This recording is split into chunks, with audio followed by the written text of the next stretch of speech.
मगर बस मेरी गलती है कि मैंने अपने ही घर वालों की बात नहीं मानी, अपने ही बच्चों की, अपने ही खून की बात नहीं मानी। हमेशा अपनी अपनी बस सोच, अपनी उस पर जज्बातों में आके कि नहीं मैं अच्छा, मैं यूं, मैं यूं, मैं यूं, मैंने यूं कर दिया बस। तो मैं उनसे भी बहुत माफी मांगता हूँ हाथ जोड़ के। बिस्मिल्लाहिर्रहमानिर्रहीम। अस्सलाम वालेकुम नाज़रीन, मैं हूं महरीन सब्तान, देख रहे हैं आप मेरा यूट्यूब चैनल और फेसबुक पेज। नाज़रीन, सारिम बनी केस में जो भी लेटेस्ट हैपनिंग्स हैं मैं उस बारे में आपको बता रही हूँ। 3 बच्चों का हमने मामला उठाया था, शहजाद, जन्नत और एक और बच्ची जिसकी वालदा जो है कोर्ट में भी आई है। अच्छा, अब ये जो शहजाद जन्नत का मामला है, इस मामले में अब एक बहुत ही बड़ी ब्रेकिंग न्यूज़ है, वो ये है कि इनके वालिद मिल गए हैं। सारिम बनी ट्रस्ट ने ये क्लेम किया था कि ये बच्चियां जो इनके दरवाजे से मिली थी, ये बच्चियां जो है ये उनको लवारिस मिली थी, ये अदालत में क्लेम किया गया। तो गालबन जो एफिडेविट जमा कराया गया इनके पास, उसमें अगेन वो इनके वालिद की तरफ से था कि वो अपनी बच्चियां यहाँ पर छोड़ के जा रहे हैं।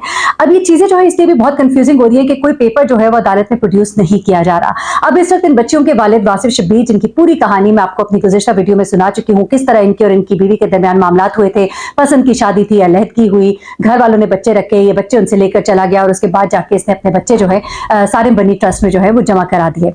अब वासिफ शब्बीर जो है वो खुद सामने आ गया है, उसने एक्सक्लूसिवली कुछ मालूमात शेयर की हैं, किस तरह से उसने इस ट्रस्ट के हवाले अपने बच्चे किए, किन हालात में किए, क्यों वो मजबूर हो गया था। रोते हुए वो इस बात का भी एतराफ करता है कि उससे गलती हुई लेकिन उसके पास और कोई ऑप्शन नहीं था। और उसके बाद ये कि उसकी बच्चियों को क्या कहकर लिया गया और अब क्या कहा जा रहा है और अब वो क्या करने जा रहा है इन सब के खिलाफ, और सारिम बनी ट्रस्ट में क्या कुछ होता है, इस बारे में उसने कुछ एक्सक्लूसिव इन्फॉर्मेशन शेयर की है। मैं ज्यादा आपका वक्त नहीं लूंगी, मैं इनके वालिद का इंटरव्यू आपको सुनाती हूँ, जरा सुनिएगा और आपको मालूम होगा कि इनके साथ क्या किया गया है। इनको तो मालूम ही नहीं कि इनकी बच्चियों को किस तरह से आगे हवाले किया जा रहा है, इनको क्या कहकर इनसे बच्चियां ली गई थी और अब इनके साथ क्या हो रहा है, ये सब कुछ आप जानिएगा इस इंटरव्यू में। इतने दिनों से अपनी स्ट्रगल्स वगैरह में लगा हुआ था, मेरी कुछ प्रॉब्लम्स थी, फाइनेंशियली कुछ इश्यूज थे, इनको मैं क्लियर करने के लिए कि मैं अपने बच्चों को रिटर्न यहाँ से ले जा सकूँ और निकाल सकूँ। तो लाजमी सी बात है, कुछ क्राइटेरिया ऐसा था कि मतलब मैंने कोशिश जरूर की, मगर उसमें कुछ टाइम पीरियड मुझे ज़्यादा लग गया, क्योंकि जब मैं बच्चे शुरू में ही छोड़ने आया था सारिम बनी में, तभी मेरी रिक्वेस्ट भी इनसे यही थी और कुछ कोशिश भी यही थी कि मैं अपनी फाइनेंशियल इश्यूज क्लोज करके एटलीस्ट 1 ईयर में अपने बच्चों को वापस ले जाऊं। मुझे थोड़ा सा, अगर आप बुरा नहीं बनाए तो मुझे थोड़ा सा बताइएगा अपनी लाइफ के बारे में कि क्यों ऐसी क्या वजूहत थी जो बच्चियों को यहाँ छोड़ना पड़ा, कितने अरसे से बच्चियां यहाँ हैं, जब आपने छोड़ा तो किसके हैंड ओवर किया था, क्या बातचीत हुई थी, जरा तफसील से बताएं। जी बिल्कुल, मैं बता सर। बात यह है कि मेरा फैमिली का, मेरी वाइफ से इशू था, जो कि मतलब बस ऐसी बात है कि इस वक्त तो मैं आपको नहीं बता सकता, हमारा पर्सनल इशू है और मेरा ख्याल है आप इसको बेहतर भी नहीं समझेंगे। तो बहरहाल वो कुछ ऐसा हमारे आपस में मिसहैप था कि जिसकी वजह से वाइफ अलग हो गई, सेपरेशन हो गई और मेरे पास बच्चियां हैं। तो बच्चियों के हवाले से मतलब मैं जॉब कर रहा था उस वक्त, ठीक है, और उस वक्त जो है मैं मिलेट फूड्स में था और एज ए एसओ जॉब कर रहा था। तो लाजमी सी बात है, जॉब के दरमियान मैं सुबह 8 बजे मेरी ड्यूटी स्टार्ट होती है और सेल्स की ड्यूटी आप समझते ही होंगे कि वो शाम को 5 बजे ऑफ होती है और 5 बजे ऑफ नहीं हो रही थी, कभी 8 भी बज जाते थे, कभी 7 भी बज जाते थे, जैसा भी है। तो मार्केट के हवाले से तो लाजमी सी बात है, बच्चों को अगर मैं रखता था साथ, तो सुबह से लेकर शाम तक बच्चियों की इतनी एज नहीं थी कि मतलब बच्चियां सुबह उठ के नाश्ता खुद तैयार कर सकें या जो भी है। और अगर मैं बच्चों को देखता हूँ तो जॉब बिल्कुल डिस्टर्ब है, और अगर जॉब को देखता हूँ तो बच्चे बिल्कुल डिस्टर्ब है। मतलब अगर मैं घर आऊँ, मेरी बच्ची का हाथ जला हो या कुछ हो, तो मतलब ये भी आप समझते हैं। तो मुझे किसी ने बताया सारिम बनी के हवाले से, तो मैं सारिम बनी ट्रस्ट आया, पहले मिला इनसे और मिलने के बाद मैंने सारे इश्यूज क्लियर किए, इनसे पूछा कि मैडम ऐसा ऐसा है, जो कि मुझे सबसे पहले इंचार्ज जो कि थी, मैं उस वक्त सारिम बनी के आई चुनरी के रोड पे मैडम हुआ, ठीक है। तो उन्होंने मुझे अपना बकायदा विजिटिंग कार्ड दिया कि आई एम इंचार्ज और ये वो। बहरहाल मैंने उनसे सब बात की और मैंने उनसे बोला, तो उन्होंने कहा कि हमारे कुछ इश्यूज हैं, आप इन बच्चों को जमा करा रहे हैं तो आपको ले जाना मस्ट है, ठीक है। और दूसरा ये है कि आप हमें एक टाइम पीरियड बताएं और इन बिटवीन आप बच्चों को ले जा नहीं सकते। मकसद कि आप बोले 6 महीने के बाद मैं 4 दिन के लिए ले जा रहा हूँ, फिर 3 दिन बाद ला के छोड़ दूंगा, ऐसा कुछ भी नहीं है। आप ले जाएंगे तो एक ही दफा और हमें बताएंगे कि यार मैं ले जाना चाहता हूँ, तो हम 2 से 3 दिन पहले बताएंगे, तो हम बच्चों को फुल प्रिपेयर करके और ओके करके आपको दे देंगे, ठीक। तो उसी दिन फिर खैर मैंने मुझे अच्छा लगा कुछ, मैंने बोला नहीं सही है ये वो। बहरहाल उसके बाद मैंने कुछ इनसे रिक्वेस्ट वगैरह की कि अगर मैं आऊँ कभी तो ऐसा हो, मतलब अगर इंसान है, मुझे कहीं कोई प्रॉब्लम हो जाए तो मैं बच्चों से मिल तो सकता हूँ ना। तो बोले मिल आप बिल्कुल सकते हैं, कोई ऐसा मसला नहीं है, आप आएंगे तो आपको मिलवाया जाएगा, 2 घंटे 3 घंटे 4 घंटे आप बैठे, आप इनके बाप हैं, कोई ऐसा मसला नहीं है, ठीक है सर। वहाँ से कुछ मिले, जो इनकी ऑनर थी मैडम आलिया, उनसे भी मेरी मुलाकात हुई। जब मैंने पहली जी जी जी बिल्कुल बिल्कुल डेफिनेटली आप सही कह रहे हैं।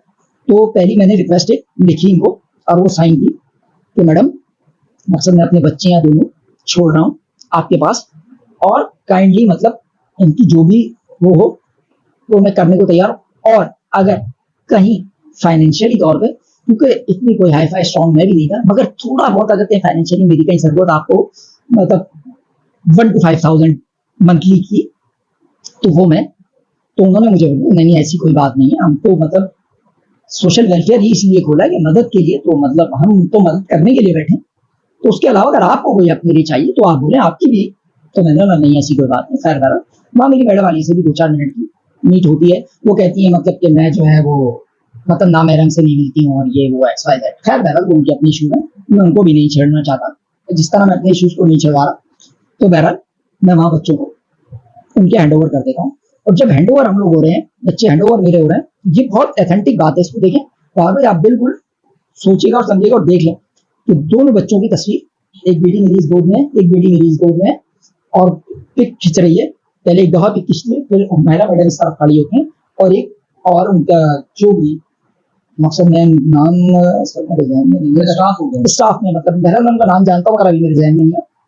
खैर हो गई, तो वो दोनों साइड में खड़ी है, फिर हम एक दो तस्वीरें खींचते हैं, ठीक है, और उसके बाद फिर वो बच्चे वहां पर हैंड ओवर हो जाते हैं। तो तस्वीरें इसलिए खींचती है, मैं उनका बाप हूँ, ठीक है। और उसके बाद मैं वो फाइनल पेपर मेरे पास आता है, तो मैं उसको पढ़ता हूँ इसमें क्या लिखा हुआ है।